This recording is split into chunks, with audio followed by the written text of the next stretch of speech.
It's a play about painting.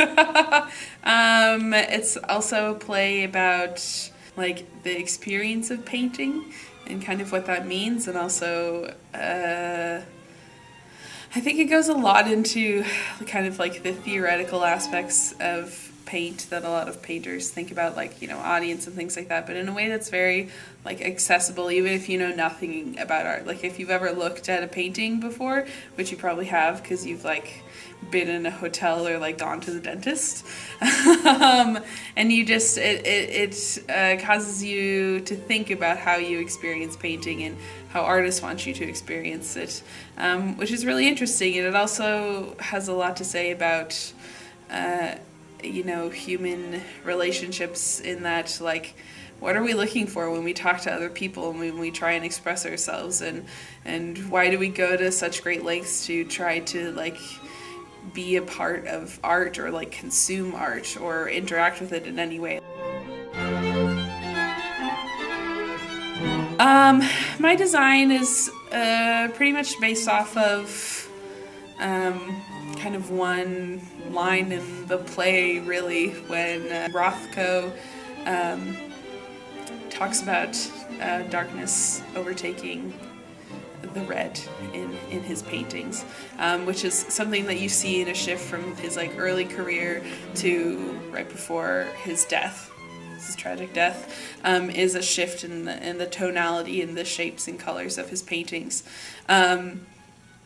And I am a painter. I'm a scenic artist, but I also do other painting and stuff. And there's such an energy about paint, which is what I really love. And like physically when painting, how much work it requires and what you give into it. And so kind of the design of the space is meant to be very close, very like intimate, because you are the Rothko, basically, where you're sitting is they are looking out at you and they're looking at this work, and you, the audience, are the painting, which kind of, you know, plays into the larger message of the play and of an exploration into Rothko's life himself. So the color palette that I've chosen is very not red at all, which was for some reason surprised a lot of people, but like Ken in this play, I also do not like to make the I guess first choice necessarily that would jump into mind when choosing color. And color to me as a painter is very important and is very purposeful. And so I'm really excited to work on this play because I get to paint like big Rothko-esque paintings on the wall, and I get to choose my favorite colors to do it in. And so there are a lot of like dark blue tones and things like that, and getting to craft that is something that I've been looking forward to for months, and I think it's going to be really cool. Other than that, the design is just very like normal. Like Rothko was a very like cloistered, sequestered painter. He didn't like to go out. He didn't really like to, you know, like go to the gallery openings and things like that. Like that wasn't what he liked to do. He liked to live in his, you know, gymnasium, which was his studio. And we're kind of breaking away from exactly that feel of a big open gymnasium, and more into kind of Rothko's mind and what was dominating it in this dark and this black, and also the physical like tools and things that you need to paint.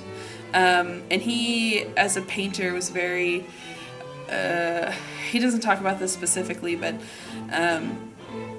using the physical, like real physical chemical structures of paint and understanding them really deeply and using them to their fullest extent.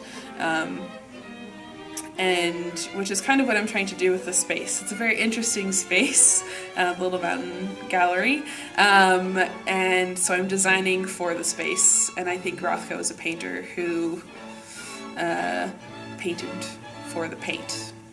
Paint told him what it needed, which he talks about, and how to kind of utilize the paint to give birth to its fullest form and expression.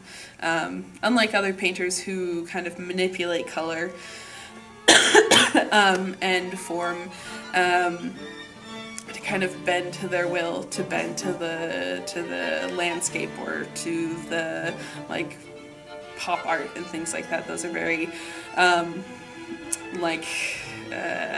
manufactured colors, and Rothko is very much like letting the colors kind of come through and speak for themselves. So people should come because this is actually a funny play. I know it doesn't sound like it would be, but it is. It has a lot of humorous aspects. Painters are very interesting people, especially when they're famous and well known. And Mark Rothko in particular was a pretty enigmatic man. It tells a really interesting story about two people. There are actually a lot of plot twists in it.